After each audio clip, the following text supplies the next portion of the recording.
All right, welcome back. We got another episode of Peach Pit here for you. Most exciting time of the PCH season. We just wrapped up week 5 for our last district event at Albany. So we'll get some week 5 review content here. But I think the anticipation's been building for this all season for our district championship preview coming up here in week 6.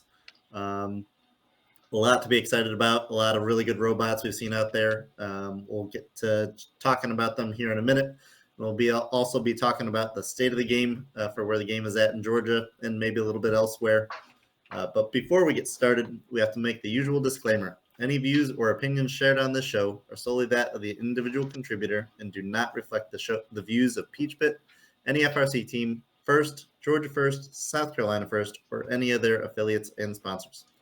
So the idea behind the show is to serve as an FRC talk show that focuses primarily on the Peachtree District. We're going to be talking about a variety of topics, so don't be surprised if you see us drop some hot takes. And ultimately, we're hoping to provide some entertaining and engaging discussions. With that, I'll kick off our host introductions. My name is Kellen Hill. I'm a former auto mentor, but now volunteer in a number of different roles with Georgia First.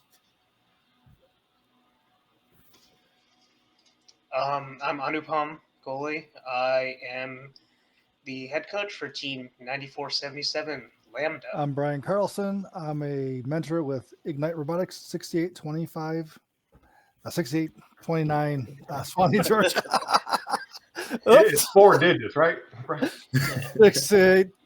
Yeah. It was a long weekend. He's actually mentoring 2 teams right now. Yes, apparently. My name is Thomas Priego.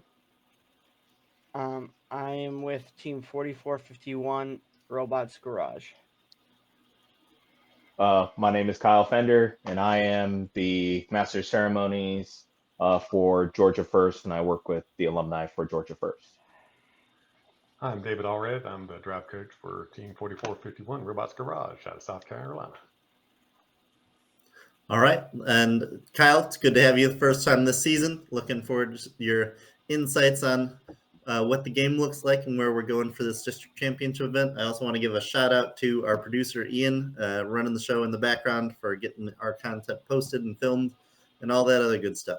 So with that said, we'll jump into our Albany review. This is our only week 5 event, but it was a good show. We had a pretty stacked roster. I think Brian and myself were there, and I think we had some people watching from afar. I'll go ahead and jump into talking about, we had a championship team of Alliance of 1771 who seeded number 1 overall. Their first overall pick was 1261, which is a familiar pairing from our Gwinnett event, that those two paired up as the number 1 seed and walked away with the event. We did get some interesting... Looks like Kellen dropped. What? He's still here. What you mean? Kellen's here. He's All right, technical difficulties, gang. We'll see how this goes. We had their second pick then to round out their alliance was 5074, the Robo Mustangs. They did wind up eventually calling in a backup robot for 7104. That those robots then wound up interchanging through the rest of the playoff bracket, which is something we've not seen too much in PCH since that rule had changed. They were able to call in a backup robot and be able to interchange them as the rest of the playoff bracket goes. So it was interesting to see how that worked, especially because 5074 and 7104 had alternating styles for an offense or defense option. But with that said, we had finalist alliance of the number 2 alliance, wound up being 6919, 1414, and 7676.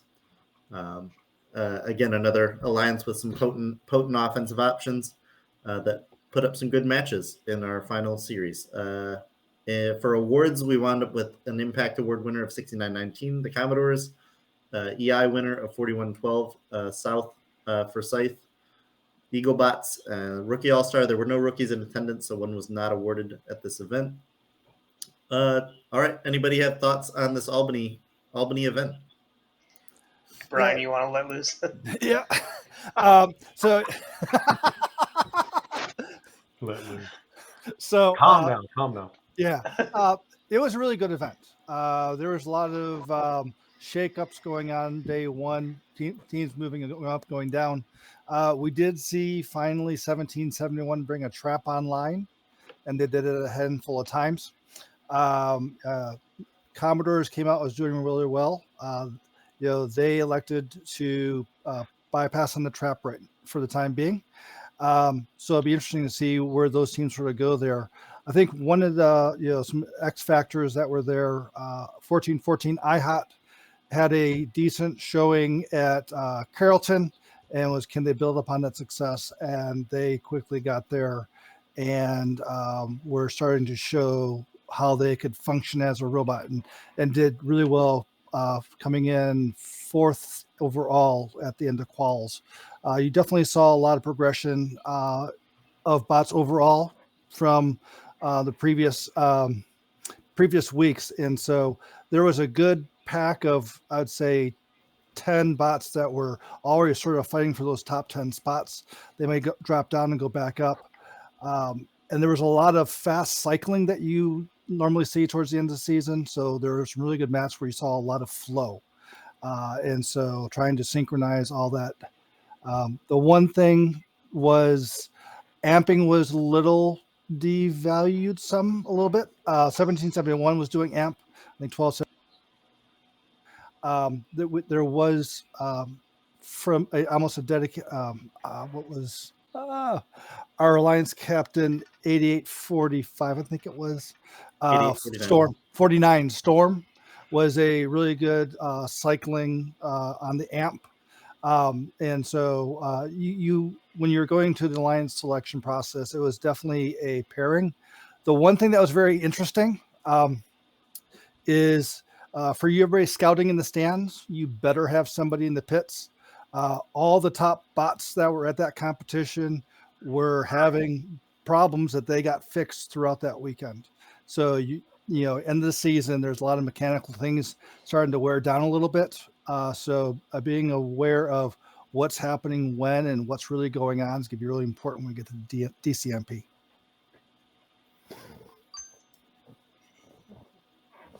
So.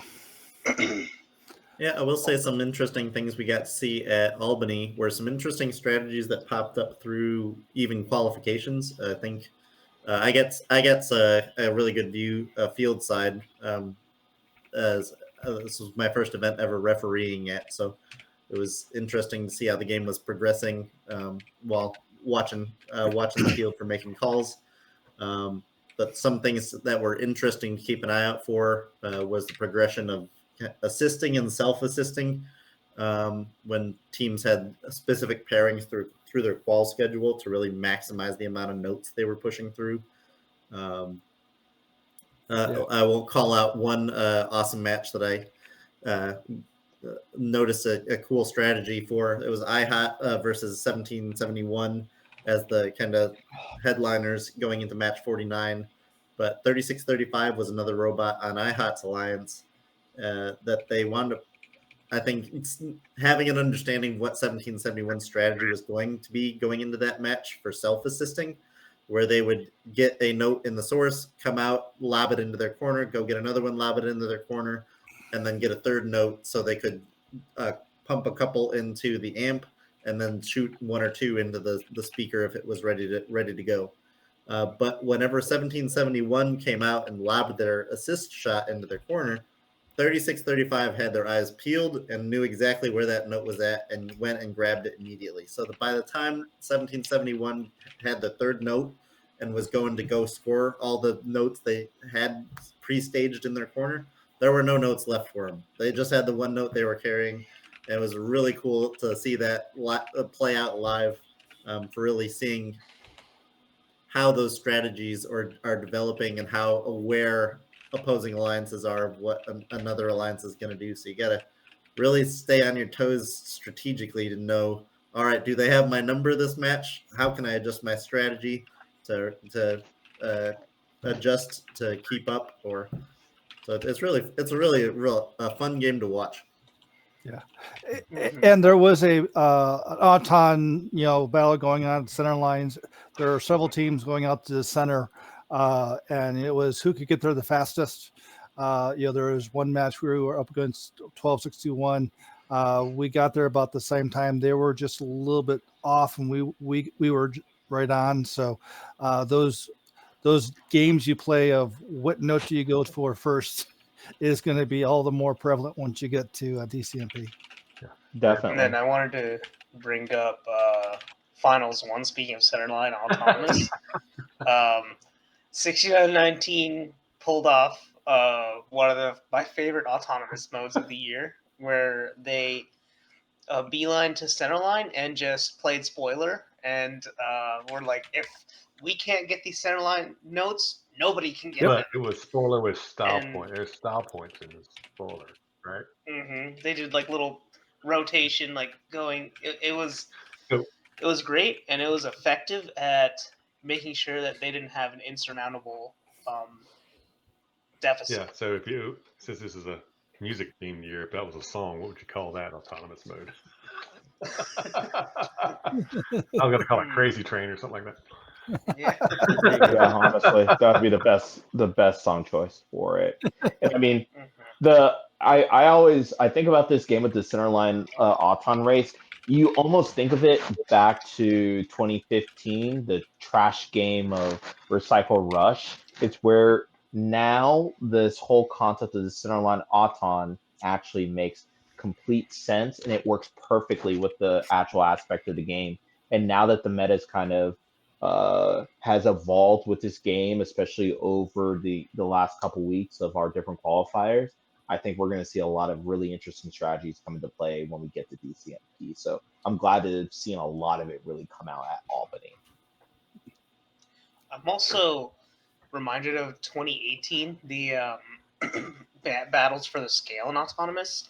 And I would wager that there's very similar numbers on, if your alliance had the lead in autonomous or was able to tip the scale in their favor in autonomous, that they would likely be winning the match. But there's still, unlike in Recycle Rush, there's still the chance that you can come back. I think we saw at Carrollton a couple times where the finalist alliance actually outshot the winning alliance in teleop, but because of the autonomous difference, they didn't pull out the win. But it's very much like that, where autonomous is going to give you a very big advantage. Yeah. So if you're one of those lower seeded alliances and the number one seed's just stacked autonomously, if you can create any kind of wash situation in Auton, you're giving yourself a really good shot or a much better shot, at least, of not being in such a big hole coming out of Auton. But it also makes me think the other games that I'm throwing back to are 2012 for the bridges, that there were some preset game pieces up there. So teams were racing to get to the bridge, at least the co-op bridge, to knock it in their favor to get those basketballs on their side. And then 2006 was less. It was more that teams were sending a defense bot just to come ram into your offense spots while they were shooting. So it was very much a defense offense. Very sophisticated Autons, just aim and fire. Yeah. Whereas 2006 was very much a defense versus offense. Whereas this game's so much more exciting, I think, because you have robot to robot contact, but they're both going for those game pieces for offensive purposes the majority of the time. We got a handful of robots that are just going out there to ruffle feathers and say, well, we're not going to use them, but neither are you. But it's really interesting strategic element to the game. Speaking of interesting strategic elements to the game, something else teams need to do is, if you are able to out teleop cycle teams, is optimize amp cycles. Something I've continuously noticed is even 1261 and 1771, who Molly ran through their competition, were only scoring 2 notes in the speaker per amp cycle, which is ridiculously bad. Like, I wouldn't say it's ridiculously bad, but the goal they can the be more bar efficient. should be 3. Tell me your opinion, Thomas. Okay. Don't I've sugarcoat it. That's on this later. Like, it's that's They were doing better than anything. Yeah. The thing is with autonomous, right? everybody thinks about trying to counter the center line, right? In our first match, we teamed up with IHOT and Qualls won whatever match number that was, and we both ran counter centers, right? There wasn't a threat there. We wanted to run it, but if you defend the center line and don't get points, the key is you have to have a solid 4 back near the speaker, right? Because you can't not come out with 20. Yep. Yeah, you got to cash those in every time. I just want to go ahead. talk about how, well, I'll save it for the end, I guess, but I'm just very excited about how we're talking about the strategic depth just in autonomous mode. Right. Yeah. I wanted to have a separate segment on state of the game and gameplay. I would like to point out for my in-game lamenting that in Albany there was an alliance that put 3 in the air and a trap for 14 points. And that was 69-19, 17-71, and 60-23 in qualification 28. I was just looking through the trapping and climbing stats, and that one popped out, and I was like, "Yay! In game, go in game." You're not gonna like my stats. Well, I got stats on that too. Yeah, I was gonna say that I think the end game's finally coming alive, and I think it's only gonna get more interesting next week when you get the 50 top best bots in the state or the states. Yes, sorry. We shall see. I mean, not the states. I think you had 2 qualification matches where they got a legitimate 4RP. Yeah, that's right. 2 legit 4. Yeah. Yeah, I think they trapped more than that. It was just that they didn't have. You have to have a partner that can also climb. Which 1771 had 5 4RP matches. What do you mean? There were some that foul. You're right. Legit, So we got foul. one on a foul with playing with 1261, for example. I think it was 3 total. But anyway, so it has come alive if you have somebody that can trap and you get the luck of the draw with somebody that can climb. Which But is pretty rare. But is it going to come alive enough during the district championship? Realistically, No. I mean the whole thing is playing the district at this point. For a lot of these teams, they've been able to get away without doing that specific item. But we are at district championships, and now you have a lot of battle tested teams that are now that have to make that differentiation, because especially if you're getting into playoffs, which is great, and win the district, which is also great, just being able to get out of the qualification rounds and playoffs with a good amount of points. So just being able to maximize your earning potential in every single match is a real thing. So we shall see. Right, because I think the other interesting part there is that our couple of top trappers are also a couple of top best note scoring robots for, I think 1771 and 343 are the ones that have really set themselves apart so far. But these are already robots that were doing pretty well. I think that the things that would shake up district champs a lot more is if there was a robot that was middle of the pack on note scoring that had a solid trap scoring robot. That would really shake up any possibility of moving things around for rankings at district champs. So I'm curious to see if anybody else has a trap mechanism that they're going to bring out, but we shall see. I've seen one. I haven't. It's on an open build, so there you go. Yeah. That's I gave you a choice of 2. The intrigue builds. Yes. All right. We'll get there. Next topic. Kellen, keep us moving here. All right. We're going to jump into then our district championship preview. I don't believe the list is fully updated on the Blue Alliance. I think they only currently have the 30-something teams, but I believe if you look on the First Inspires page, they'll at least list the 50 qualified teams. I will note that does not necessarily mean those will be the 50 teams at district champs. Should a particular team decline their invitation, I believe they keep going down the list. So keep your eyes on that First Inspires page to see who's actually being signed up, because that should be wrapped up in the next day or two to lock in who those 50 teams are. And I think we're pretty much there at this point, because especially with as we get to Wednesday. So I think if we're not already there, we're pretty close. Right. Yeah, the current First Inspires page has 33 teams, which I guess matches up with the Blue Alliance, but I think it's just a matter of those teams clicking through the event registration page and making sure that payment's going through. Mm-hmm. But so if you've not done that yet, make sure you do it. By the time this content is live, you definitely should have done that by now. But all right, with our district championship preview, we'll go ahead and do a little bit of a throwback from last year. Our defending championships, a 6 seed making a run. It was teams 281, 1746, and 8736. Going the distance. That was quite a ride as an alliance. I know we were on the hot seat ourselves because we needed to win the district championship in order to qualify for Worlds. But that was a fun ride as an alliance. A lot of love for those two teams we were working with. We had Impact Award winners of 3489 and 7451. And EI winners of 8575 and 4112. Oh, who are our rookie all-stars? Yes, good point. Let me get that one quick. Let's see. The rookie all-stars were 92-93. Caffeinated. Yeah, 92-60. Yep. There we go. Built for Bibs. Yeah, built for Bibs, our other one. And they've had a good season so far, so they're looking good. Maybe 94-77, is that the number?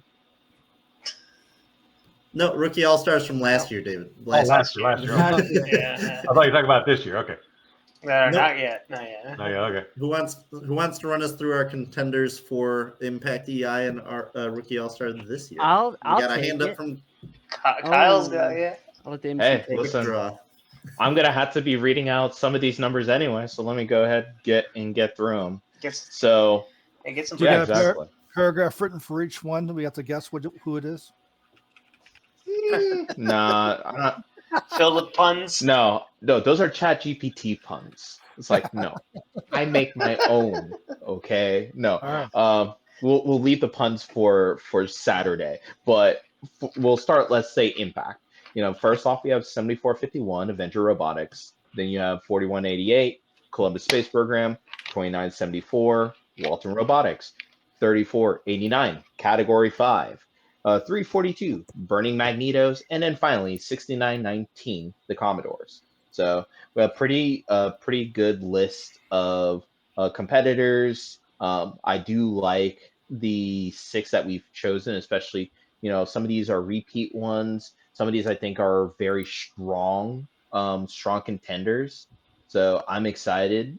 For me personally, we've talked about the impact of teams that have a lot of resources, are in a really great spot to be able to do a lot, like a 7451 or 2974.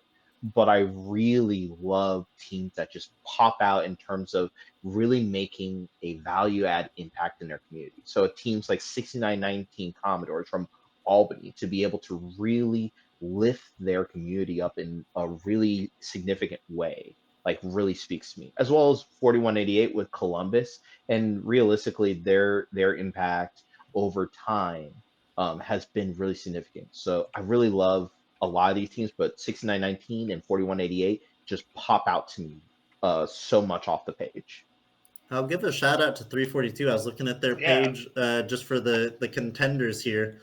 Looks like they had won a couple of chairman's awards back as early as 2002, 2004, 2005, but their latest one came in 2010 at the Palmetto Regional. So they've been again a team with a handful of that award of those awards, but this is their first one since that 2010 win. So cool to see them pop back up on the Impact/Chairman's Award contention. But yeah, interesting race. Impact Award. Impact Award. Mm-hmm. Impact Award. Yeah, I said Impact/Chairman's just because of the historical context of having a few of those on their resume. But yeah. Right. And you've got, Category 5 was last year's winner as well, so they're there again. So don't go to sleep on those guys either. Well, yeah, exactly. So outside of 342 not having won it since 2010, the rest of those are heavy hitters as far as Impact Awards go. Have Yeah, I gone was over the last couple of years. really happy to see 342 get that recognition. That's great. Yeah. Mm-hmm. All right. So, do we want to keep on talking about Impact, or do we go to our next category of engineering inspiration? Let's go there. Let's go. All right. Yeah. Let's see what we got. All right. So we got 4112, which is North Forsyth or South Forsyth? South. That's South Forsyth. So, Thank you. Then you have obviously 1746 Auto. Then you have 8575. I can't remember the Good. name of Due it. Westerners. Mhm. I love that. I love their name and I love the theme that we got. They're great. Great person. Also, both in not just the Impact, but also in EI, 4188 Columbus Space Program, 4509 from Gwinnett. Wow, how am I forgetting? Sugar that Hill. name? Sugar Yeah, Hill. that's Lanier, Yep. the mechanical bulls. It was Lanier. Wow. Yes. Oh, no, it Guys, still is. Yeah. It is. It is Lanier. Oh, fine. This is why we only let you come on one episode a year, Kyle. Wow. Okay. You've been out of the game too long. Listen, you're not wrong. You're right. No, but then also, let's not forget another team that's popping up both in Impact as well as in EI 3489 Category 5. So also a pretty good set of contenders in EI as well. So what pops out some here? interesting notes are the double dippers. So yeah, for the 4188 and 3489, having shots at both awards. But then also we gave a shout out to Forsyth County earlier this year for as well as all the teams did at Dalton. But 2 years in a row, Forsyth County has 3 different teams in the running for both of these awards for 4112, 7451, and 1746. So cool things going on again in that county. And we haven't even gotten to Rookie All-Star yet. So Preview. Very much. Okay. No, I love this selection. I think that we win as a district if any one of these 4 go on to get EI. But I'm very interested, especially with what I've seen over the season.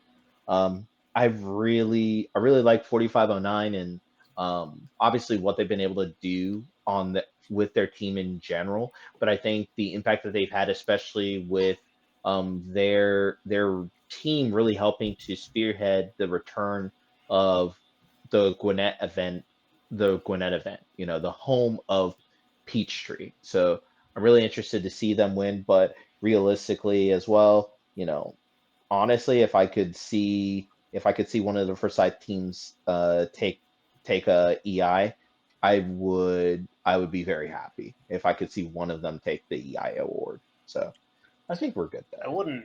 I wouldn't sleep on 85, 75. Mhm. Like David, you are more familiar with their stuff, but they're a team that they support a lot of FLL right in their region, and they have a facility. Yes. And you want to talk more about that? And they very similar sounding story to the Commodores, where Due West is in the kind of the middle of nowhere in a rural area, trying to generate STEM, and they're doing a really good job at it. So they've raised a lot of money for a new center, and they support a lot of teams. Great group of folks. That is really good. So, I think that would be one of my picks if I was a judge, but I'm not a judge, so we'll leave it to the experts. Exactly. Yeah, something I'm curious about there, or just for some thoughts on the last couple of years, we've had complete separation, I think, between those Impact Award and EI winners. That there's not been a team that's eaten up both a district points slot or an event winner slot as well as an award slot. There's been an entire separation between those two groups. so that either the impact award or the EI has come from outside of that top district point earner group or the event winner group. So there's not been somebody who's been an event winner and an award winner, and therefore opening up a district point slot for a team further down. I guess the other interesting thing is, with this being the second year our district is matched together, at least how it wound up turning out last year, we wound up with an impact award winner and an EI from each of the two states in the district. So I'm curious to see how those two things wind up turning out, if those are trends that we see continue. But yeah, interesting to see how those things shake out. No, definitely. All right. Now, finally, let's talk about Rookie All-Star. So let's go first off, 9477 Lambda. Then you have Team 9500, G28 Robotics. Team 9522, which would be Archimedes. The fourth one, I think, is wrong on this list because the team that's here on this list is from Canada. So, what's our fourth They're team? really good. Close enough. They I have think, a I think really it's supposed to be broad 9571. No, it's 9480, not 9. I put 9580, but it should be 9480. Gear Bears, right? Gear Bears. Yeah. Yeah. Okay. Obviously, not biased. Obviously, you know, if 9477 gets Rookie All-Star, wouldn't be mad. Wouldn't be mad at it at all. You know, I really like Gear Bears. I loved watching them compete over this last season. I love how they just came out the gate to be able to compete. So for me, 9477, 9480 are just chef's kiss, especially as listen with a rookie all-star team that's been able to do so much, but then also competitively, the amount of laughs I had at Gwinnett just seeing them mess up the centerline strategy for 1771. I'm pretty sure they said they could hear my cackling over the microphones on the field mics because I was laughing that much. So so those two for me are my top choices for Rookie All-Star. Yeah, I think Yeah. we lamented earlier, in the year about sending 2 Rookie All-Stars to Houston out of this batch. Yeah, that I see no problem with it. This is a really good batch of rookies. Mm-hmm. Oh, definitely. Yeah, I made a comment and I used this elsewhere, but I told somebody, I was like, whatever the plan is, if it's a plan that's stated and well executed, it's something I just really enjoy seeing, and that's what it's really awesome to see some of these rookie programs get things started, but also knowing where to get started at. So saying, all right, we're going to do these things, we're going to do them well. So it's been really awesome to watch you, Anupam, with your rookie team. Yeah, really impressed. chew it off chunk by chunk to say, all right, we're going to do this. All right, now that we've got that done, let's start chewing on the next things. So to have worked with you both as a friend through robotics, as a co-mentor, as a with you as a teacher for the team, it's awesome to watch you and what you've done with that program over there for Lambert. Good job. Good job. Well, thanks, guys. I won't be mad if we win. I won't be mad if we don't win Rookie All-Star. At the end of the day, I mean, the kids just love working with robots, spreading their passion, and all these Rookie All-Star teams are also doing that. Like, I want to give a shout out to 9522. Like, I taught one of their students over the summer at GHP, and they learned about FRC through working with other students at the Governor's Honors Program. And that student brought that back to their school and started an FRC team this year. And yeah, so that's kind of a cool story. And out of the gate, they're having like an impact on their school and the local community. So definitely can't sneeze at their story over there. Yeah. Yeah, like David said, for any two of these 4 robots going to Worlds, a lot of what's gained from going to Worlds is just a big eye opener about how either competitive some other teams are out there in the world, how different programs function, how competitive the event is, the just general scope of what FIRST is as a whole. That kind of eye opener is awesome, but it also lights a huge flame for those students to really encourage them to, all right, what can we do better next year? And I think that's the whole purpose of this whole thing. So very cool to watch. What's an interesting story. Anytime you leave a comp and you're traveling, like especially go to Albany or Dalton, where you're traveling far away, usually all the teams sort of stop, usually at a Buc-ee's, but you bump into a lot of teams no matter where you're at, right? And so on the way back from Albany, we stopped at a KFC, right? We need to get a quick break and talking about the outreach and the impact you have and how it sort of cycles back around. Robert Spencer, another mentor on in robotics, and I were sitting down, and next to us sitting down were two mentors from Flying Legion out of Warner Robins. It was interesting is how all this stuff comes back around. Is the one of the mentors, name is Jared, went to the social at Commodore's 4C program and went just impressed by what they're doing there. And on the door, it said STEM Gym. Well, it turns out in Georgia, it may not have been started by him, but it was in the FRC community. Ed Barker from Cal Robotics was promoting STEM gyms. Turns out Jared was a student on Cal's team years ago, reached out to Ed like, hey, look at this, right? And now here he is. We're talking, and he's talking about how cool that was and the kind of outreach stuff they want to do at Warner Robins with FLL. So it's interesting how this stuff sort of just comes back around in cycles.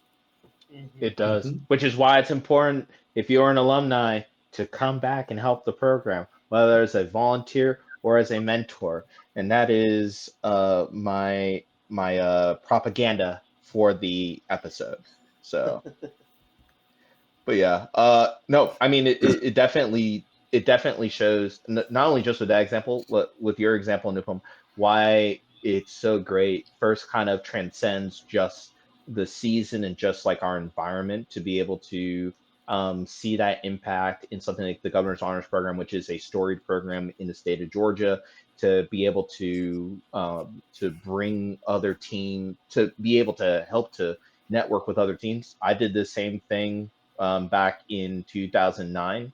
One of my roommates was actually one of the beginning members of Walton Robotics, and so it's one of those fun types of things where it's fun to see first outside of the box of our competitions and district. So it's really fun. So can't lie. All right, now is this the part of the episode where we get to make fun of Thomas? Because that is what I've been waiting for this entire season. Hold on. We had to limit it to one spot. I thought we could do it nonstop. Yeah. Well, no. Yeah, Thomas. Oh, okay. All right. Yeah. Thomas and Souls are open season, right? It's rabbit hunting season. Let's go. It's wabbit. All right. Rabbit. So, all right, Thomas, what insanity / nonsense / musings of the mind do you have for your top 5? Before I announce my top 5, I have some quotes that I obtained from various members of the community about me and my list. Justin from 2974 says, and I quote, "Why so hostile?" And Alan from 6829 said, "Excellent!" exclamation point. With that being said, I acknowledge that those quotes were taken out of context. I was about to say, Alan's been overworked. Maybe he's, maybe not thinking straight. So with that being said, we have the honorable mentions. These are teams that were good, but not good enough. We have team 4509, 343, 1414, 1102, and 1746. They're all honorable mentions, but did not make the top 5. Wow, that's crazy. It's okay. We'll get there. Let's there's 5. All right. I've got some disputes here. Yeah. Okay, All right. cool. Fight me. Coming in I at will. number 5 coming in number 5, impact winning team, right? Won the Carrollton event and was the first pick at Dalton. We have team 7451. This is the best robot that they've built in a long while. I think they're sneaky good. They have a really good and consistent 3-piece close auton, which is something that I think they'll be able to take in and grow at state champs. I haven't really seen them do much dancing on the midline quite yet. Look forward to see them do that, but really think that they're a team to watch. I think they're one of those teams that you look at and you go, okay, they're not necessarily the rabbit, but they're slow and steady will win the race. They're consistent, they're good, and I really like what they're doing this season. Number 4, really, I like to call them Old Faithful because it's really hard anytime you're making one of these lists to leave them out. It's Team 6919. And much the same way that 7451 is all reliable, 6919 is that. But I think they have some of that moxie that a lot of other teams lack. You saw them run disruptor autons against 1771 and 1261 at Albany. And do a bunch of other crazy stuff. I'm a big fan, and these aren't just rankings on the robot, but the teams themselves. I think they got a really good drive coach and a really good drive team, and I'm a really big fan of 6919 and what they're building this year. Number 3, I don't think the top 3 I don't think are that controversial, but I do think I have them in a controversial order. Number 3, I have 1261. I think that they're lights out. One of the best teleop teams I've seen this year. Really good autons. And they've just, them and 1771 have just gotten together and bossed events. I think that they are phenomenal. And I'm a really big fan of them. Next up, number 2, if you think I'm wrong, you can fight me. I have team 1771. I acknowledge that, yes, they have a trap, and yes, their end game is good, but I think where their strength of their robot has really been autonomous, and they've been able just to be the big dog or the big fish in small ponds.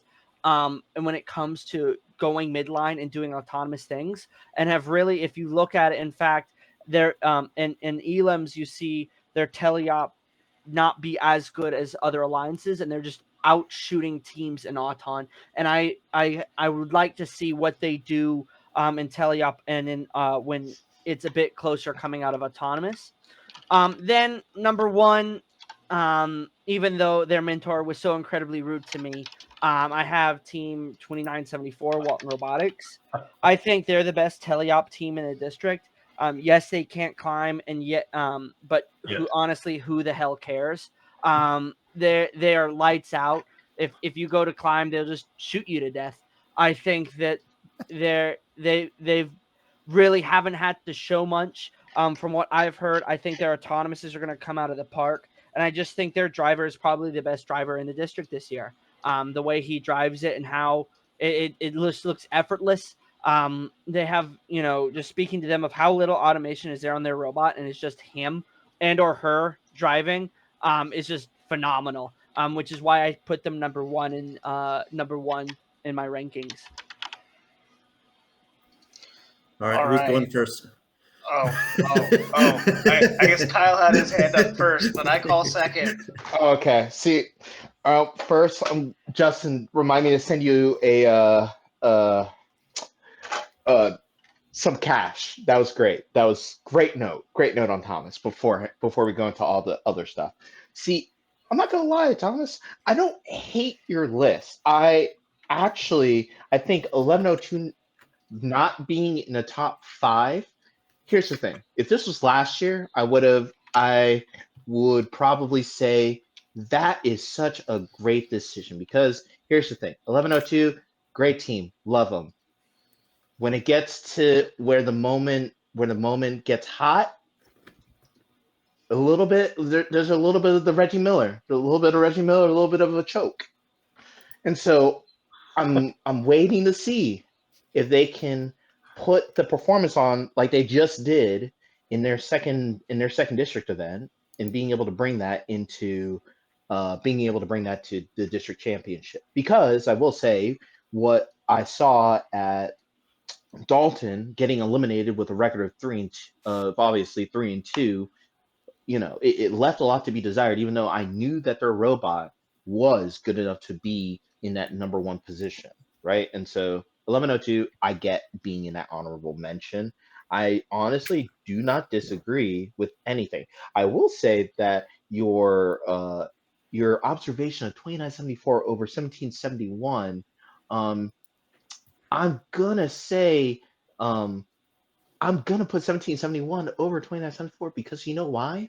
Because this entire game is predicated on getting out first in teleop. And if you can win autonomous, then 9 times out of 10 you could probably win teleop. So Yes, and because however, teleop is keeping that lead. And right now, 1771 can bury you alive. Well, that's when in events where other teams aren't going midline. I think, like at states. Wait. No. You will have teams that midline's going to be empty. They're not going to have the same reliable lead that they have throughout all their events. Hold on. Let me ask. I go second. I want to ask Gemini. Okay, Google, where is the nearest facility for crazy people? Please find me a list. Okay. All right. I'm going to go and get into Thomas with this one, right? You said that 1771 had that whole big fish in a small pond. I disagree with that. If you look at StatBotics, 1771 has gone to the events with higher average EPAs than 2974. If anything, it's 2974 playing big fish in a small pond. 1771 has fought midline Auton battles at both events. And at Albany, they fought it more than just in playoffs. They fought it in qualifications. And there is nobody who is going to beat 1771 to that first midline note. And as long as I have a partner that can do the other four, even if you have a centerline sweep, 1771 is going to get there first and get that note, and they will have at least a 5-point lead in autonomous. To follow up on that, I completely agree with everything Anupam just said. They also have a trap mechanism. They also have trap. All right. So, hold on, Brian. Sorry. I wanted the other thing that I think is a travesty is 343 being an honorable mention. They are a top 5 robot. I have them slotted at number 4, right behind 1261. Because they have a trap. They are a strong cycler on par with those top 3, maybe a little bit lower in teleop. They are highly capable in autonomous as well. And that trap kind of puts them over the top there. And then I have 6919. All right, Brian, you can go. All right. So I will tell you this. Walton's going to bring the same robot that looks like they brought at every other competition. But that robot, if you've been following their open blog, is now going to have one of those invisible climb mechanisms where they can climb up with simple ropes, right, that spring up. And they are looking to tune their shot to see if they can't trap, because they're going to have a little mechanism to push the door open and try shooting in. So although Walton has just been a drivetrain and a shooter that would kick anybody's butt, they're not that anymore, and they're working on it. And you give Walton a field with time, I think, they're going to be a little more prepared than they have been previously, right? So I like the 2974 at number 1. Can I because just because if it, Look, so hold David's got a top. if they're going to do a sweep and I give 1771 a 5-point lead, I'll take 2974 over that. Okay. David, you've been silent. Can I get over here? Or Kyle, you want to go? Yeah. No. You got. I need to recover from that. Get You need to recover. All right. You're too so polite. let's talk about a couple things here. We're just kind of splitting hairs with the top 3. Oh yeah. The order doesn't matter. The question is, who's the 4th in this 3 robot dance? Who's the 4th, right?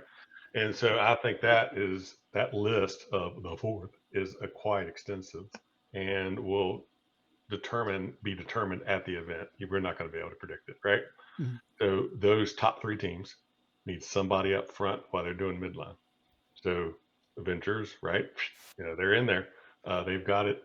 Anybody else that shows that capability is going to be in the discussion. Mhm. So, having said that, I also want to remind everybody that last year the finals was 4 South Carolina robots and 2 Georgia robots, and so I understand where you're coming from.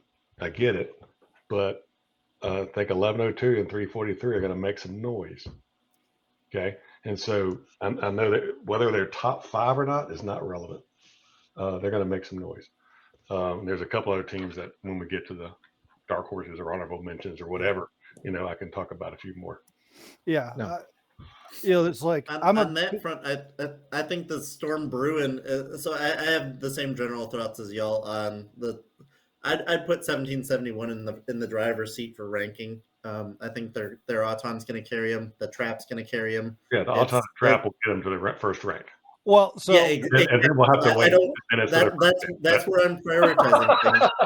If they're in the driver's seat, they've earned that spot. My question then becomes, and this is a throwback to last year's, Thomas, what are your feelings on the number 1 seed winning this event? Oh, good question. You called it right last year. Let's get that magic 8 ball out. It's But what I see with that Storm Bruin is the exact same thing as last year. Is where you have 1771 knocking each other out for that number 1 seed. That if they wind up picking each other and the event is deep enough, I think there are plenty of alliances that can give a shot at this. Like David was saying, there's going to be a whoever's down that list a couple of spots. Yeah, there's going to be some separation at the tip top, but if you get 3 robots on the alliance, and I think there's robots in those spots, to get 3 of those robots on one alliance, I think we're going to see some interesting things come elims. I'll do you one better. I think again this year the winning alliance will come from the bottom 4 seeds, not the top 4. 5 through 8 will have the winning alliance. Scouting will win this event, folks. Scout will do it. I disagree with that one, but that's. I go top 4. I go top 3. Kyle's got something to say. Go ahead, Kyle. Hey, Thomas, I just want to let you know, okay? The first step is acceptance, okay? I'm not grieving, Kyle. I'm right. And that's not the first step. That's the last step. You can't even. Nice try. Try again. Listen, okay. All I'm saying is, I think that if you're talking about, and that's why I have my Rock'em Sock'em. The first step is denial. It is denial, and you're anger. In denial, I'm not. and I am in anger.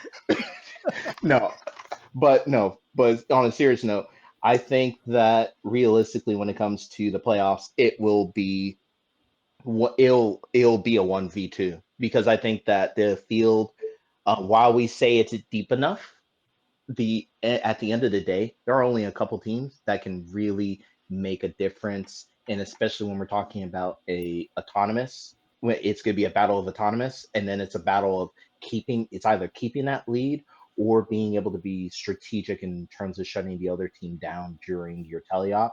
At the end of the day, it's going to be 1 versus 2, and it's literally just going to be a brutal match. Not just offense.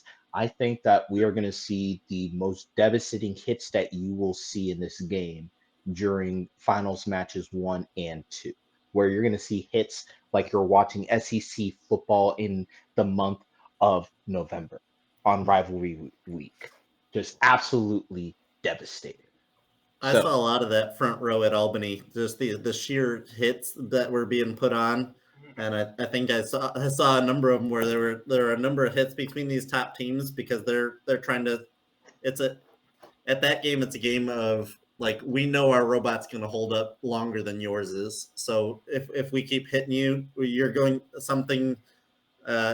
is going to shut down for either a mechanism that's not going to hold up or wiring that's not going to hold up to say we're going to win those hits or fluster your driver enough through those hits that we're going to win in those transactions. That's something 1746 picked up as the season went last year. I know High Tide wound up being one of those robots that was just built like a tank and was just chewing through competitors. But yeah, 1v2. I think that's where your strongest bet's going to be because you're going to wind up with the best autonomous modes. But I think, like we were saying earlier, if there's enough congestion on that center line in autonomous at the beginning of those playoff matches, it's just going to be a race from there of which alliance is playing it the most intelligently during teleop. And if that's the race, I think the race is it has a number of contenders. It has a number of contenders, but who do you trust at the end of the day? If I'm talking about the smartest people on the field, that's why you're number one and number two. I think David's right. It doesn't matter who's number one or two because most likely the two teams you're seeing at number 1 and 2 at 2974 and 1771 will probably team up, and it'll be them taking the time. I don't think they will be seeded 1 and 2. I think, depending on schedule, it's either going to be 1771 or 343. Oh. And if 343 seeds number 1, I think you could see a scorch scenario. Oh, yes. Yeah. They're very good, but I think if you had your choice between playing with, if you're 1771, and this is peeking ahead, but if you're 1771, 343 is a little bit slower on cycles. Do you want to play with them, or do you want to play with 1261 or 2974? And I think remember the rank points up 3 notes mm-hmm. for melody, so you got to get the extra 3. Yeah. And something I would like to add, or sorry, David, if you're not. No, that was just the point on. You got to be cycling the rank. Yeah. And something I would like to add is last year at States, there were 2 teams that ended up being ranked higher than they should have been in 4189 and caffeinated 90. I forget their team number. 9293. 9293, right? And there were teams that no one saw coming ranking high. At least I didn't, right? And if any of you did, you're lying. Right? I think what's important to note and interesting to note is now that we're coming to an event where, and yes, the cycle RP is now 3 notes higher, right? But the average note per team at this event is higher than most teams. So you're going to see a lot of teams be able to replicate the note RP in the aggregate, right? To where it's, one team in there isn't going to be able to even get close, but with all 3 teams shooting together, they get there. And that will be common in quals. Like we saw that last year with the note RP. And even though this year doesn't have the gimme RP that the balancing for the most part was, it is still an important thing to take into account is if these teams now are able to get rankings in the aggregate, the rank 1 will also come down to match schedule, right? If 1771, 1261, and 2974 play each other 5 times, right, and beat each other up, then you open yourself up to having a team rank 1. Like that's something that I think we need to take into account is this event will be affected by whatever the match schedule ends up being printed out. Yeah. And don't forget, there's only 2 proven trappers, and this is where that will come into play for ranking is 1771 can trap, 343 can trap. Mm-hmm. That's who we know can trap so far. And depending on the schedule, you might have one of those not top 3 robots be there in that 1 seat. Yeah. And that's where it's so important to come into an event having practice with a mechanism. Otherwise, you're a wild card. There's which is also Walton's the one that's in that weird gray area just because they have their own practice facility, so they can have some of that coming into an event. But doing it on a real field, I know they have their fields as close as it gets. But until you see it in a number of matches, I don't know if I trust it. So the one advantage that Walton has is they cycle so fast, they're going to get to their RP faster, and they're going to have more time to try to trap, where other bots are going to have to try to rush it a little bit, right? And as far as match schedule, yes, Thomas, totally agree. 3 of our last 4 matches at Albany were against 1261, and our last 2 were against 1771. If that happens at DCMP, where a 4 or 5 bot goes up against those, they're going to start dropping, right? So that will happen. As you know, we talked about last week, there are more close matches at DCMP than you will see the rest of the year. And so, I still like 1771 and 2974. But we'll see. I'm going to give a call out to 1261 while we're here. Is get your gyro resetting figured out before district champs if you can. I noticed every time you got a big hit, you had to get straightened out, reset your gyro, and then continue on. Yeah. Which is a big reason why, like, I would say if you're talking about your top 3, that's why I didn't put 1261. If I remember correctly, I don't know if I put 1261 in my top 3. I put them in 4. Because I think unless they figure out that issue and figure out how not to get flustered, and I said it earlier, 1102, I think has a robot that can get to where it needs to. And I do agree with what you guys have said about 343 being a top 5 team. So, and I had to switch my list a little bit after we went live, but I mean, realistically, I think 1102 is in that 3 spot, and I think I would knock out in my list. I had 14 IHOT in my 5 spot. I would take them out and put 343 in that spot. But I think it at the end of the day, it comes down to the maturity to be able to handle adversity on the field.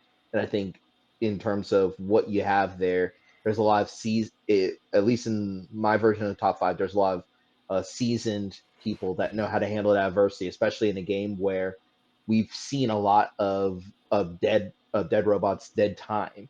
And so being able to pivot off of those moments and being able to make something out of those moments. So, I don't know if I trust 1261 at this current point. And I know that they can prove me wrong.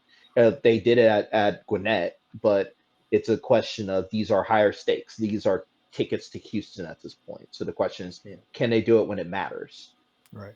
And that's where I like 1261 as far up as they are. I think they'll really have room to improve if they get those things straightened out and they drive any more confidently. But very excited to see what they get. One of the sort of my wild card, I think, is 1414 IHOT. First match or first competition, they were missing matches to repair their bot, and they started hitting their strides and be a little inconsistent on their first competition. When they got to Albany, they were really screaming fast and executing, and they got stronger as that competition goes on. If they keep that up, I can see them easily in the 3 through 5 spot at the end of rankings. And the other weirdo that got brought up in the honorable mentions here is those 1746 oddballs that I've gotten to peek a little bit about what's going on over at that shop. They're in the midst of another rebuild. They actually came over to our place over at Lambda to work on the robots. So I got some. I don't want to leak everything yet, but it is an interesting redesign and a reshuffling of priorities. That's what I'm going to call it. And it shrunk. All right. Shrunk again. Yeah. I mean, that's definitely good because I think you saw a little bit even at Gwinnett. The problems that they kind of had to work out a little bit, I think getting shorter for at least for this will work. And it did work. I mean, realistically, the redesign that they've done, they did it last year. It did earn them a championship. It did also earn them even a run to Einstein. So, I mean, I think you can't go wrong when it comes to a 1746 redesign. Right. You can't What go I will wrong. It say- happened in 2018, Kyle. Yeah, and I don't- certain people I didn't are wanna- responsible for it. But I didn't want to mention that. I didn't want to mention that. I will say this: there was more last year. They had to win to get in. Right now, sitting ninth, they are in a good spot, right? So they're putting a lot on the line with this. No one's in a good spot. I think, like, No. the way I Oh see no! it. Wait, 1771's not going to make it. Just so you heard first here. No, they're okay. So yes and no. Like if you're looking at typically the magic number in the PCH district has been roughly 222 points, right? If you can get 222 points, more than often than not, you get in. And this is again dependent on if there's a low scoring district or a high scoring district point year. Right? And how many double dips there are. So yes, if you look at it, 1746, 6366, 1102, 7451, 4509, 6340. Like all these teams are in good spots, but they can still, if they don't have a good district champs, you can see them falling out of contention. Oh yeah. yeah, you like, need to seed well, and you need to make a playoff run to You need guarantee to that keep spot. your foot on the gas. Yeah. Like looking at it last year, a team 68-29. Your team was in the almost exact same point total that Otto was, and they missed out. Like you have to keep your foot on the gas. 6340 came into the event last year with 144 district points and did not get to play in Houston. So you need to be like, no lead is safe. And yes, people will say, oh, does that mean you're saying 1771 and 2974 aren't going to make it? It's like, no, they have a shorter gap. But if all of a sudden everything breaks, worlds can be an issue for them. So again, if you're one of those teams in the top 10, you're going, okay, I'm in a good spot. You're not. You need to keep your foot on the gas. But I agree with you there. I will also say for 68-29, that wasn't their fault in terms of they had their foot on the gas. I'm not gonna lie, they're in their situation last year, like that's just the luck of the cards in terms of with the alliance selection. They had all the juice that if anyone else had chosen them, they would have been on that plane to Houston. I know that. Yep. So if you look at it right now, 1746 is basically 110 points away. It's 3 times the score. If you divide that by 3, 120 divided by 3 is 40 points, right? You need to get 2 wins to make it for most teams. 2 wins in elims to make it to Worlds, right? And when you rebuild, right, and you try to switch your role, you have the risk of the rebuild, and you have a risk of playing that role. And I would say, they may have been in a spot where they weren't good enough to be a first pick, but could have been a great 3-bot setting up that lower seed just to excel, because they played the amp well, and they played support well, right? And that was devalued the whole season. That's going to be hugely important at DCMP. Yep. So any other teams of note that we need to talk about? I've got a couple. Well, I think that moves us to a next section of we get to pick our own tips, wild cards, and dark horses, right? We want to just quickly breeze through that. Yep. Because we did talk about a lot of the teams. So I'll put one up there first. Go ahead, David. Sorry. So anyway, 63-66 Ramrod's Robotics. That was going to be mine. Yeah, I'm sorry I stole it. But no, you're fine. So they're obviously just right down the street from us, and so I asked them, what was the success for your year, and they said, well, we built the robot in 4 weeks and we've been playing ever since, right? So the theory of finish it in practice, and is a good one, and so they've been cycling really well. Anyway, go ahead, Anupam, if you got another one. And all right, I steal yours. You so you want want? mine. Well, you get to pick? You get to What? pick two. I get to pick another one? Okay. One or two, I guess. If you want. If you Then want, I'll take Columbus. 4188. They've been cycling good. I like the way they play. They've been not quite as high volume as output as some of the teams that we talked about earlier, but they're really good. Simple and effective. Both of the another teams. robot I'll throw in there that just keeps cranking. They're mostly speaker bot more than anything. I think have some work to do on consistency and autonomous, but is 1683. I think they're going to be one of those key players in an alliance that gets stitched together of 3 strong robots that is able to make a run at one of these alliances with a couple of top bots. I think they're really, really strong robot in that sense of playing one of those key roles. Yep. That was going to be another one of my tips. You guys are taking all of mine. Mentioned 1102, 343. We mentioned 7451 a bit, but we didn't talk too much about them. That was going to be my tip. I know Thomas ranked them in their top 5. I don't know about top 5, but I will say they're going to do well at district champs. They will seed very highly. They play really well. Good autonomous, consistent, good teleop. I think they need a little bit more driver practice, and they will do extremely good out there. And then my other tip was going to be 6340. Yeah, agreed. So I liked them. They can do amp, they can do speaker. They've had a couple weeks off. They are a tall robot, but that tall robot means, it's hard to block their shot. And I know we haven't seen too many 6340 is blockers. short.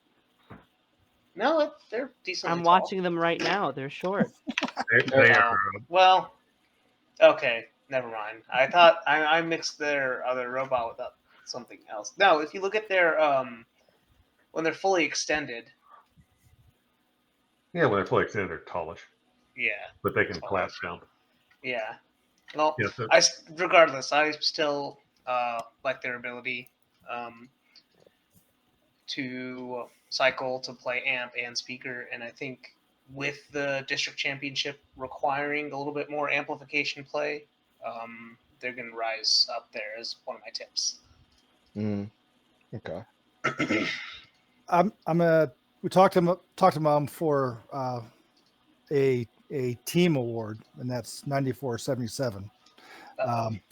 But I think what they've done with the kit bot and have improved it, and have the working on amp and the stuff they've been adding there, I think teams that are those top shooters, if they could have somebody running amp and those shooters can just keep shooting, I think that type of bot will have a huge value. You're not going to be the ones, the captain of the first pick, but it's going to have equally importance value on that team for what they be able to do, because they can let those shooters just do what they want to do, which is just shoot. Yeah, and that's where I think this event really gets you into a point where you can get third bots you can really trust in that role, to be consistent, to play smart, to get stay away from penalties, to do more on the assist and facilitation and amping side, or to have a pure three offensive line where you actually have all 3 robots shooting on the speaker at some point instead of pure specialization. But yeah, the 9477 has a lot of that. They can do everything. Outside of trap, they're a robot that has checked all the boxes, added those capabilities on step by step, but they'll be a player. 80-80. David, how's 4451's another one we've not talked about yet. For another not the robot you're looking for. Hey, David, you got your trap mechanism working yet? It's been working, right? It's been inconsistent. I'm not sure if it'll be super consistent at district champ. We're hoping to make use of it and make some upgrades. We've been chasing some other technical difficulties that we think we have worked out. So throw us on a dark horse list, maybe. I don't know. Yeah. But yeah, I think that's a common descriptor for those lower alliance seeds for picking their alliances or putting something together. Is we're not looking for the team that's going to consistently put up high numbers. We need the team that's going to get us a shot to win against one of these top alliances. Can they play the right role?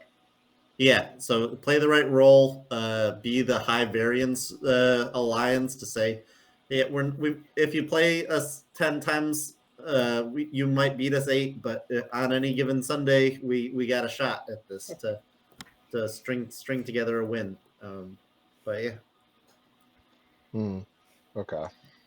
Any other tips, or do we want to talk about wild cards, dark horses? I think wild card that you have from Carrollton that was ranked, if I remember correctly, I think they were ranked 3 at Carrollton, was Team 8080, Sequoia Robotics. I think that they will be interesting because do I think that they could seed high based on the schedule and how they do, but I think that 8080, I think honestly, between 9477 and 8080, whoever gets those two, or if they can, if 9477 or 8080 is high up, I think they are going to be interesting because with 8080, they focus more on the speaker. And when they were humming with their matches. And with 9477, definitely the strategy that was basically being built this entire season. I think between those two teams, you're getting a good value add in terms of the tangibles, but also the intangibles. But for me personally, 8080 is one of those that if something were to happen and they are, let's say lower in the rankings, if no one's paying attention and they get back up into, let's say, number 4, number 3, then those 3 or 4 seats become dangerous in the playoffs. Yeah, Maybe a wild card I'd toss out is 9500. I think they're ones that have really chewed into that. I saw that head shake, Kyle. Awesome. Listen, guys. But I have them on my wild card list because they're a unique robot. In that they're the ones, if anybody, that have gone after and really embraced the defense third bot role to a higher degree and really shown what they can do on shutting other robots down just with their drivetrain rather than needing a blocker. But they've got an autonomous mode that can disrupt on center line. They've had 2 weeks since their last event, so I'm curious what they've done with that time. For if they've added a blocker, if they've further embraced the third bot role as a defender, if they've put any offensive capabilities back onto that robot.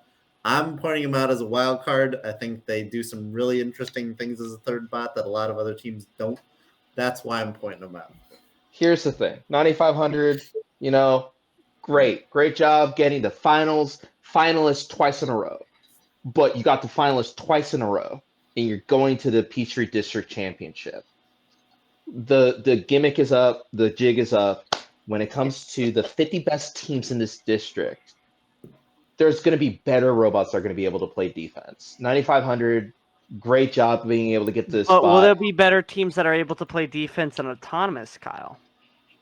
Yes, because I believe that once you've gone through these two different events, we have such a deep event that I believe that, especially as you've seen the meta basically come to life, even in coming all the way from Gwinnett to now, where you see that disruption strategy, right? I think we've already talked about it. You're going to see big hits. You're going to see big hits, especially in this district championship. And I think that any person or any team on any given Sunday, or in this case, any given Saturday, can make that big hit that they need to. But the discrepancy in terms of the value add is way bigger when it comes to the district championship. I don't think 9,500 has what's needed in terms of being that third robot when it comes to the playoffs in this district championship. They've been able to survive at their other events very easily because they've been able to survive the Serpentine draft to be able to get into that spot, which has been great. They played their role. They played it well. Now you're talking about a way deeper field and a lot more teams that can play that role, I think, a lot better. And especially when it comes into a gunfight right now, I think there are a lot more teams that are better capable in terms of being able to be better loaded for those matchups that are going to really matter, especially as you maybe even have to fight in a lower bracket, because you know that 1771, I truly believe 1771, 2974 will basically go through the upper bracket and won't have to drop down to a lower bracket, because I do believe that they're going to team up together. But I believe that 9,500 make a difference in the lower bracket to be able to help propel a team to get to that last chance match? Possibly. But I like my odds that 9,500 is not that team. All right. Well, So, you're a couple things. You're assuming they don't modify the robot. Number two, even if they didn't, would you want to play 1771 Walton and them? I don't think I'd want to play 1770 and Walton than anybody. I think that's a bad. Exactly. Yeah. It's like that. I think it was Karthik that said, "I don't want to play with you, but I also really don't want to play against you." Yeah. So it's that. Yeah. It's just one of those where I think it'll be situational. I think Yep. we have to see what happens and how it goes. I think it's unrealistic to completely write off a team before the event even starts, especially if that's the team that has had one of the more unique takes on what their robot should and can do. But I want to talk a little bit about playoff or alliance structure. Let's talk about that a little bit. Well, I did want to bring up two other teams before. Oh, okay. Okay. My two teams that I wanted to bring up, I'm going to give South Carolina a little bit of love. Thank you. My wild card, in this case, is 1287. Agreed. Aluminum Falcons. Very much improved since Anderson. They can trap, they can shoot, they have good autonomous. I think they will make some noise, and I look to see them kind of. They're not one of those big name teams, and we kind of have most of our hosts here Georgia, so we have a Georgia bias, but we got to pay attention to these South Carolina teams. And then my dark horse, 342, the Burning Magnetos. They had a very good autonomous. They were starting to go towards the center line. They can climb. They have some amplification capability, if I remember correctly. But the fact that they can climb, they're going towards that center line for autonomous. I think that makes them a perfect dark horse. They're not one that you're expecting to seed high, but I think given the right schedule, they can make some noise up there in the top 8. Yeah. And then this kind of brings me back to alliance selection. If we want to talk about playoff alliance structure, so if you look at Israel, the first district championship that played this year, the alliances had robots that were capable of all roles.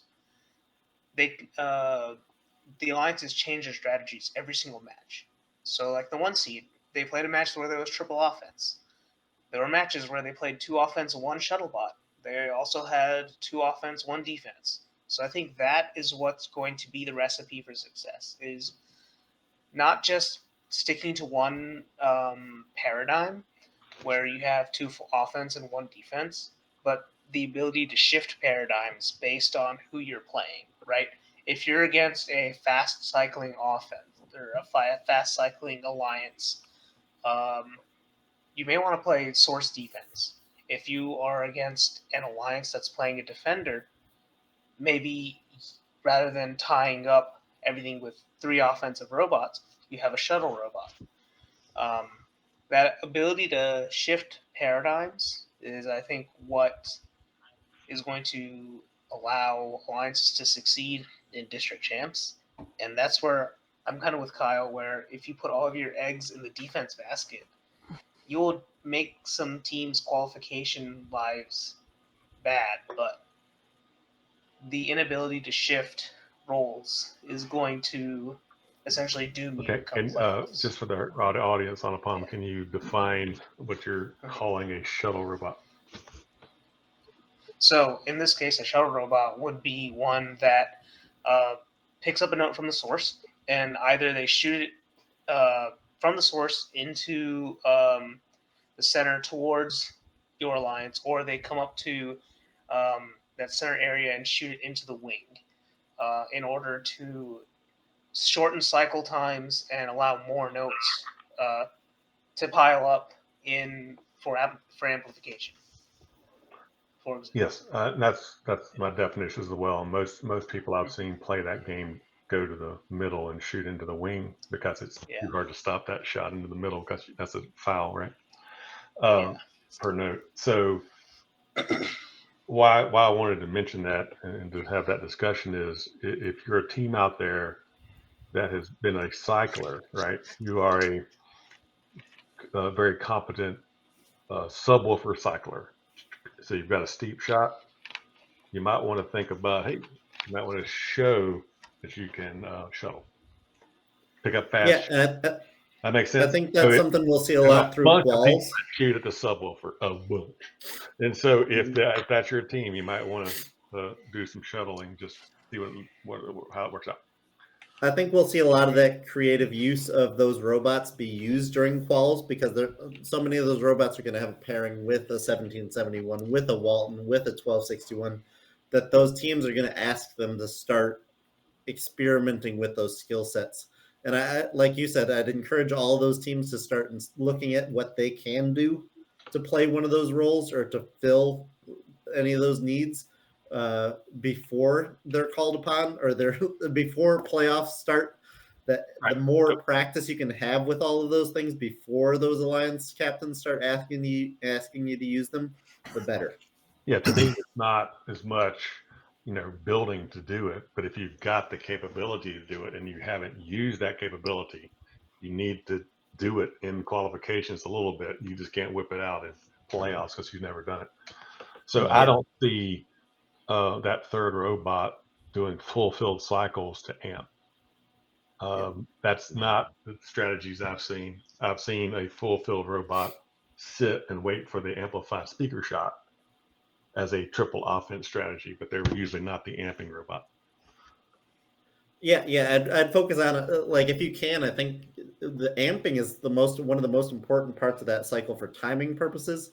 You're going to find a lot more capable speaker robots that can sit there and be ready for a shot and really maximize the amount of notes you're scoring in the speaker during that amplification cycle as a third robot, rather than counting on the third robot to be the amplifier.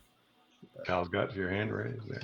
So my question then to you guys is, do you think that we're going to see any possible strategy that focuses on starvation, realistically, where we see the field dry up in terms of notes that are going out there? Obviously, we'll have the teams that are shuttling those notes to be able to make it easier on your other alliance team members. But do you think that we are going to see the meta change a little bit, where we're going to see less notes that are laid out on the field, and in general, just basically trying to make it harder to, in a way, I won't even say make a mistake, but to give the other team possible ammo to be able to beat you if it becomes a possible shootout? Yeah, I think we saw that a bit with the 36-35 match at Albany. But I think if we see more of that, it really creates a trip up in the other alliances cycling. That if you can trip one of their cycles, you might get them flustered to say, all right, well, we only scored one amped note in that cycle because they stole the other couple that we had sitting on the floor. That if you can disrupt that cycle by taking away notes off the floor, I think David started talking before the show a little bit in our conversation about then counter strategies to the stealing of notes, where you're playing defense on your notes on the floor so the other alliance isn't messing it up. But I think any interesting strategical shifts during the match for a robot that might be a cycler at one point, but then a defender at another point, to say, those are our notes on the floor, you're not going to take them. So if you there's a lot you can do. If you want to watch that strategy, watch the Robonauts play.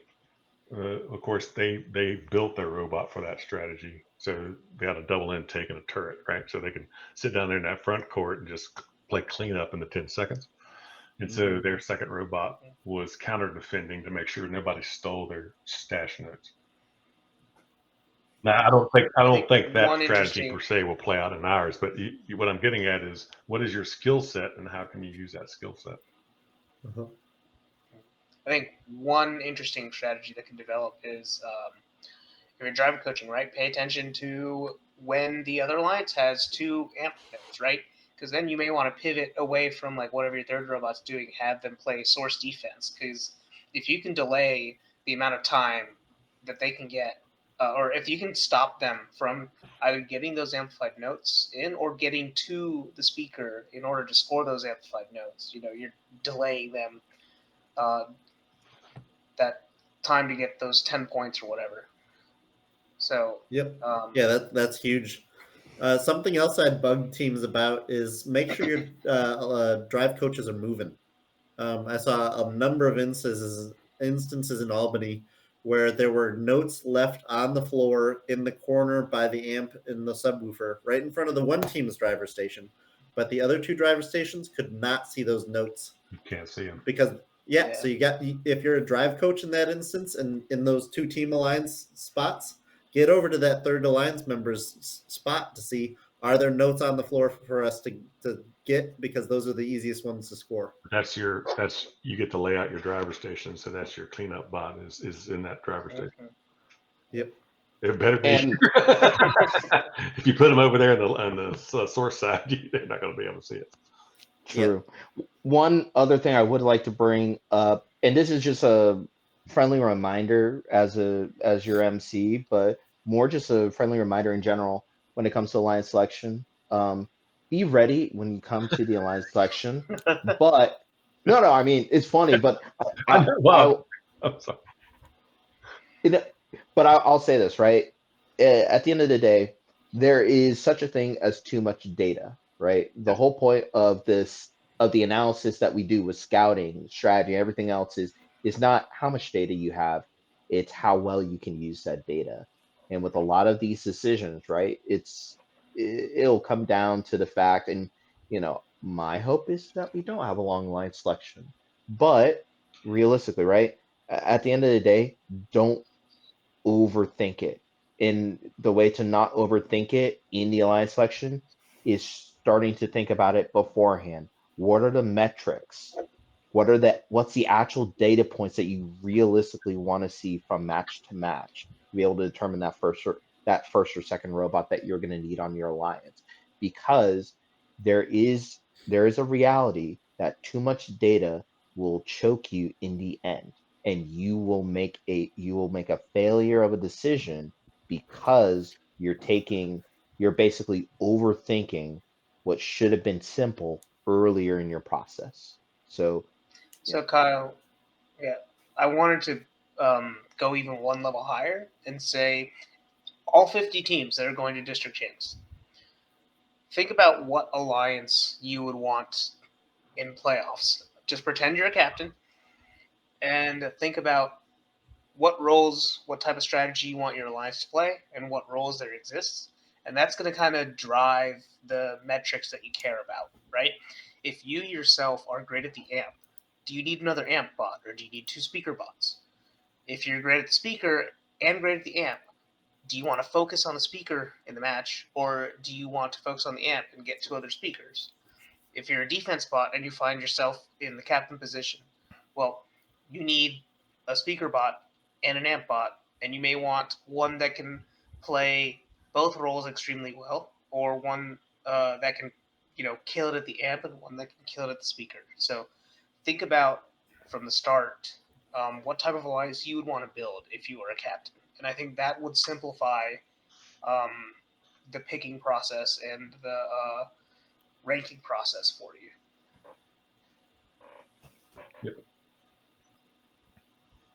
All right. With those things said, for some of our picks on who to keep an eye out for, along with some strategy tips, where I think, David, you had mentioned having some interesting numbers for us, but on the state of the game, and this is kind of our last segment before really wrapping up, unless we got some donut shop updates for you. But where's the game at? I know you talked about amping a little bit, but where do you think the game's at for amping?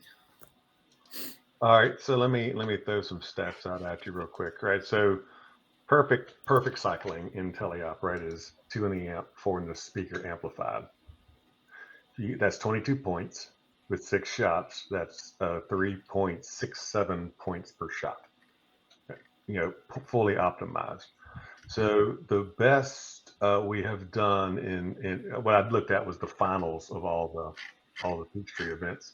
The best average was 3.0, which is a really good number in Albany finals 2. And the other ratio of the 2 to 1, where in the speaker versus the amp, they were only at like 1.4 there. So they had used more amp notes to get to the 3, but they had a fairly high amp rate of 82% of their shots, speaker shots were amplified. We have had a couple of hundreds where 100% of the shots were amplified, but with higher amp volumes to get to that number, which took your, per note average down a little bit. So I was looking at the aforementioned district champs in Israel, and those alliances are putting up like 3.2 per note, 3.2, 3.3, which is a really, really good number.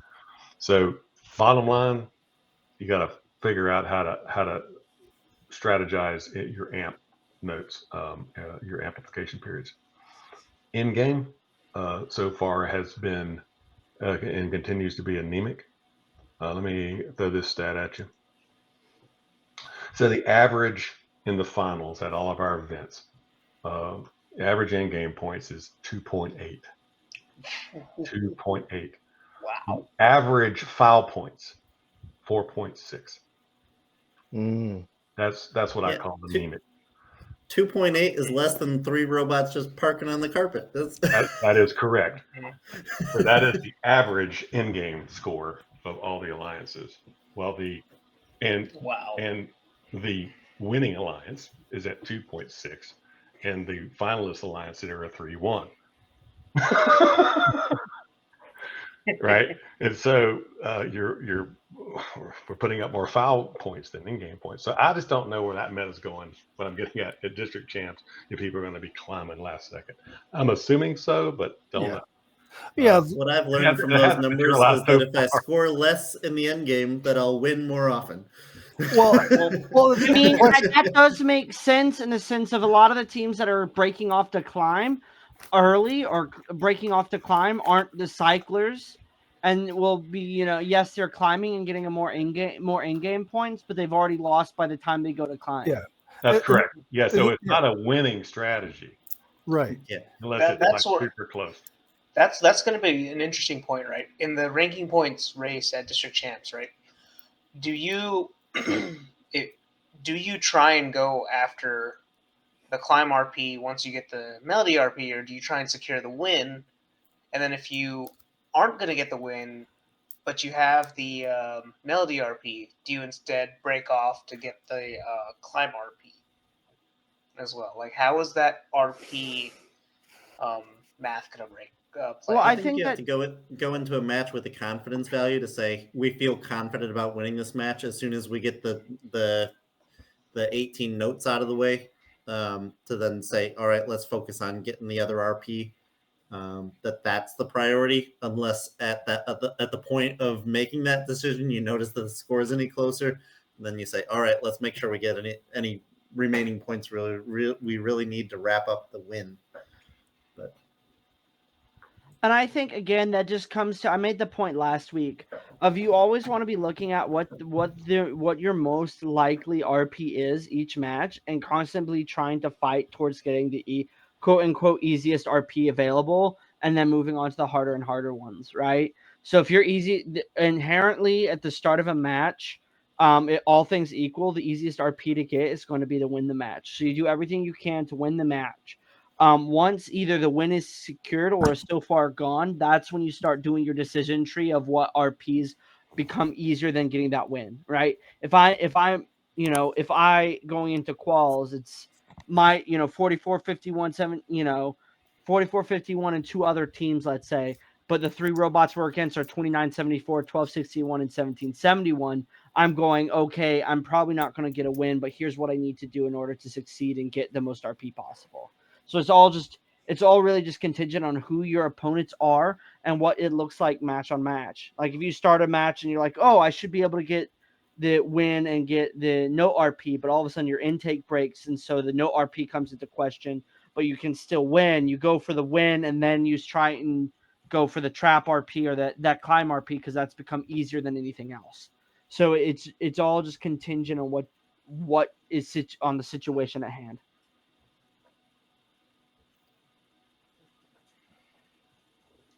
Yeah, with that said, I think the ranking game is going to be interesting. I think we've not seen anybody clear a 3 yet. A 3.0 ranking score.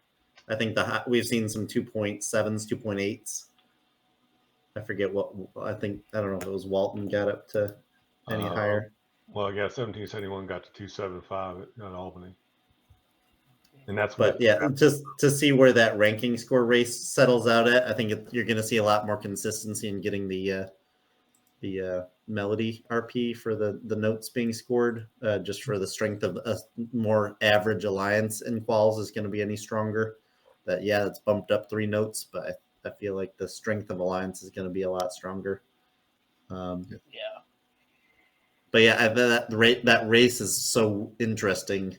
Just because the value, as we talked about, I think earlier this season, the value of trapping to really set yourself apart becomes so much more evident. But you're still at the luck of the draw on the schedule to see, all right, how many easy matches do we get? How many hard matches do we get? What are our chances of winning the hard matches? Lots of little things to shake out there.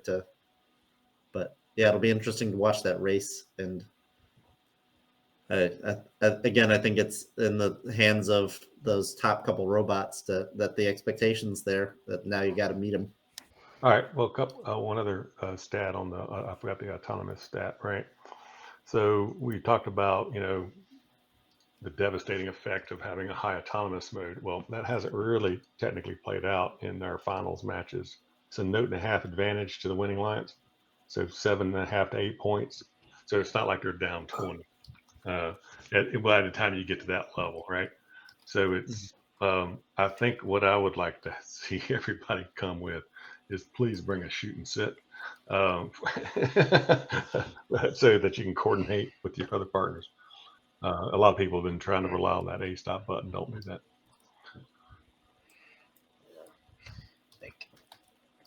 You just you have to have multiple autonomous modes, and you have to make sure that you coordinate with your alliance partners beforehand. So making it to your pre-match queues and doing your pre-match strategy is more important than ever in this game, just to make sure you get out of each other's way in autonomous. You've got to actually coach this game. Yeah. Mm-hmm. This isn't just you do your thing, we do our thing, just don't run into each other. No, that's not this game at all. And that's what I love about this game, really, is the level of strategic depth that there is, not just in like teleop, in autonomous, and just, do you want to try and beat the other alliance to the center notes? Do you want to spoil it and just make sure that nobody can get those? Do you want to play 3 offense, 2 offense, 1 defense? Do you want to switch it up? Just the level of strategic depth and complexity of this game is amazing. It is a lovely. In game's easy to coordinate. Yeah. Real important. Yeah. Well, you got to decide if you want to get that 1 point or if you want to try and get a note and get 2 points. Whatever. Right? Yeah. All right. Let's see. We have a couple other notes before we get things going for wrapping up. But Alliance construction was another comment for state of the game. Brian, did you have some thoughts on Alliance construction? Yeah, so it's actually the topic I really want to talk about is something that happened at Albany, and I want to give a huge shout out to 7104. They were the backup bot that 1771 picked to come in and did a great job at that. The interesting thing about 7104, the Benedictine military school, the Bot Brothers, was after the Alliance selection was done, they were not picked, and they were ranked 15th. And this is something that for all the teams out there that don't get picked, this is what they did was really great. And they came up to a few teams. They talked to us, 1771 and a few others, and they asked a very simple question. I was curious, what about how we performed? Can we change to get picked next time? And so we gave them some really honest opinions. Like some of the stuff we saw, like on day one, you're getting a lot of fouls and penalties and stuff. And they said, oh yeah, we had this broken and that broken. So as you're going through to day one to day two, as you're making improvements on your bots, you don't need to be asking everybody like, hey, what do you need us to do? But it's nice to just let people know that, hey, I fixed a bot. Or, if you don't get picked, ask, what kind of things can we work on in the future? Because as they said, if they don't know, they can't make it better for next year, right? And I thought it was really cool. Right now they're sitting 52nd. They are 1 or 2 spots out of making it to DCMP, and I'm really rooting for them to get there. So as far as Alliance selection, I think the key is really flexibility. And no matter where you're at, I think when we look at the finals, you probably can watch 3 games and there can be 3 different styles of game playing. You got the counter center line strategy, but I think there's be counter gameplay strategies. So the more that you could do to be flexible in what you could do, and like I said, don't say you can do it, show you can do it earlier. So play that defense role if you want. If you're up against 1771 or 1261 or 2974, try seeing how much you can just disrupt them and play aggressive D, play positional D, right? These are the things that are going to be key in the deciding factors on being picked. And you're going to want to be picked, because once you get into the playoffs, you have a shot. Mm-hmm.